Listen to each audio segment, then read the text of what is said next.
राधे राधे दोस्तों, मैं आचार्य पंडित Gangadhar Shastri YouTube channel ज्योतिष गंगा में आपका स्वागत करता हूं। दोस्तों, अभी पितृपक्ष चल रहा है, इसलिए कुछ चर्चा पितरों के विषय में हो जाए, पितृपक्ष के विषय में भी हो जाए तो अच्छा है। इसलिए मैंने आज सोचा कि आप लोगों से कुछ मैं पितृपक्ष के विषय में भी चर्चा कर लेता हूं। लोगों के मन में एक शंका बनी रहती है कि गया श्राद्ध अगर मैंने कर लिया पितरों का, तो फिर इस पितृपक्ष में कोई तर्पण हो, तर्पण करें, श्राद्ध करें या नहीं करें। और प्रायः लोग नहीं ही करते, तो इसलिए आज मैं इसी के विषय में आपको बताऊंगा कि आपको क्या करना है, कैसे करना है। पितृपक्ष दिनांक 6/10/2021 तक रहेगा। उसके बाद दिनांक 7/10/2021 से देवी पक्ष शुरू होगा, दुर्गा पूजा प्रारंभ हो जाएगा, घट का स्थापन हो जाएगा। तो दोस्तों, आप अगर मेरे चैनल पर नए हैं तो सब्सक्राइब इसे अवश्य करें, अपने मित्रों को शेयर करें और बेल आइकन को इसको टच करें, जिससे मैं जो भी नया वीडियो इसमें डालूंगा आपको उसका नोटिफिकेशन सर्वप्रथम मिल जाए। तो हमारे मन में एक शंका बनी रहती है कि अगर गया श्राद्ध कर लिया तो पितरों के लिए पितृपक्ष में कुछ करें या ना करें। तो नहीं करने जैसी कोई बात नहीं है। अगर आपने गया श्राद्ध भी कर लिया है तो आप पितृपक्ष में श्राद्ध कर सकते हैं, पितरों का तर्पण कर सकते हैं, ब्राह्मण भोजन करा सकते हैं। करा सकते नहीं, कराएं, क्योंकि पितर हमारे कहीं चले नहीं जाते हैं। गया श्राद्ध कर देने के बाद उनको मुक्ति अवश्य मिलती है, लेकिन फिर भी उन्हें आशा रहती है कि मेरे जो कुल के हैं वे मुझे जल दें, श्राद्ध करें। तो आप इस शंका को दूर करके और पितरों के लिए तर्पण, ब्राह्मण भोजन, श्राद्ध, अगर शक्ति हो तो श्राद्ध भी करें, पितरों का तर्पण करें और ब्राह्मण भोजन कराएं।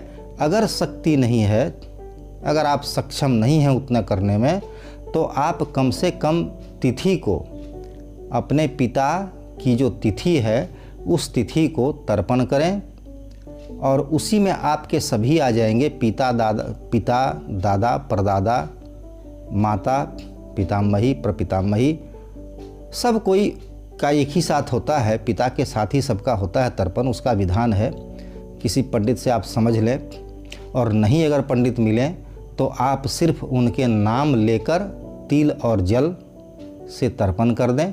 पिता का नाम, 3 कुल का, 3 पीढ़ी का तो आपको करना है। पिता, पितामह, दादा और परदादा, माता, दादी और परदादी, इनको जल दें। वैसे नाना, नानी, परनाना, परनानी, वृद्ध परनाना, वृद्ध परनानी, इनको भी दिया जाता है, इनके भी नाम लेकर दें। अगर कोई सौतेली माँ हो तो उनके भी नाम लेकर दें। अगर कोई फुआ वगैरह हैं जो नहीं रही, फूफा हैं, फुआ हैं, बहन हैं, जीजा हैं, इन सभी को, मामा हैं, मामी हैं, जो नहीं रहे हैं, जिनकी मृत्यु हो चुकी है, उन सभी को, सभी का नाम लेकर आप 3-3 अंजलि तिल और जल से 3-3 अंजलि जलदान करें, तर्पण करें। और कम से कम तर्पण करके एक ब्राह्मण को अगर आप भोजन करा देते हैं और उनको दक्षिणा, वस्त्र आदि अगर दे देते हैं, नहीं वस्त्र देने की शक्ति हो तो सिर्फ दक्षिणा ही दे दें, तो वो भी श्राद्ध के समान ही होता है। ब्राह्मण को भोजन कराना भी पिंडदान ही माना जाता है। इसलिए गया श्राद्ध भी अगर आप लोगों ने कर लिया है तो इतना काम अवश्य करें। सब कुछ पितरों का दिया हुआ है, पितरों के प्रसाद से ही सब कुछ मिलता है, तो उनके लिए इतना आप पितृपक्ष में अवश्य करें, जिससे उन्हें तृप्ति हो।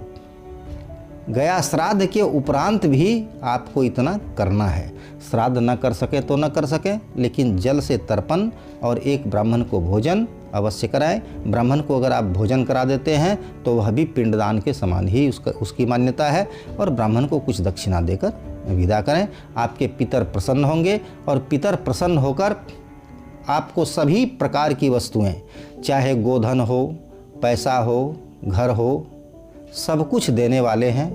देखिए दोस्तों, जितना भगवान आपके लिए नहीं कर पाएंगे, देवता नहीं कर पाते हैं मनुष्य के लिए, उससे ज़्यादा पितर करते हैं। पितृ प्रसन्न होने से सब कुछ दे देते हैं, क्योंकि पितर हमारे कुल के हैं। भगवान के लिए तो बहुत से भक्त हैं, उनको सबको देखना है, लेकिन हमारे जो पितर हैं वो सिर्फ मुझे ही देखते हैं। मुझसे ही उनकी कामनाएं रहती हैं, कुछ प्राप्त करने की और कुछ देने की। मुझसे ही प्रेम है, मेरे कुल से ही प्रेम है, जो मेरे कुल के पितर हैं। इसलिए पितृ पूजन आप पितृ तर्पण, ब्राह्मण भोजन पितृपक्ष में अवश्य कराएं। इससे आपके सारे कष्ट मिटेंगे और सभी प्रकार की संपत्ति आपको मिलेगी, सभी प्रकार से आप सुखी रहेंगे। दोस्तों आइए, आज मैं अपनी वाणी को यहीं विराम दूंगा, और इसके बाद मैं और बनाऊंगा। जैसे श्राद्ध में अगर आपने ब्राह्मण को भोजन कराया है, करा रहे हैं ब्राह्मण भोजन, तो अन्न किस तरह बना उस स्वाद के विषय में नहीं पूछना चाहिए। क्यों नहीं पूछना चाहिए, इसके विषय में मैं आपको आगे और वीडियो बना दूंगा। उसके विषय में, इसके विषय में आपको जानकारी दूंगा। और ये सभी बातें गरुड़ पुराण की हैं, श्रीमद् भागवत पुराण की हैं। क्या करना चाहिए, मृत्यु के उपरांत क्या करना चाहिए, मरणासन्न व्यक्ति के लिए क्या करना चाहिए, मैं सब कुछ आपको बताऊँगा। सबका एक एक वीडियो बनाऊँगा, इसकी जानकारी आप प्राप्त करेंगे। मैं सभी कुछ बताकर आपको इसकी जानकारी दूंगा। तो आज मैं अपनी वाणी को यहीं समाप्त करता हूँ। राधे राधे दोस्तों।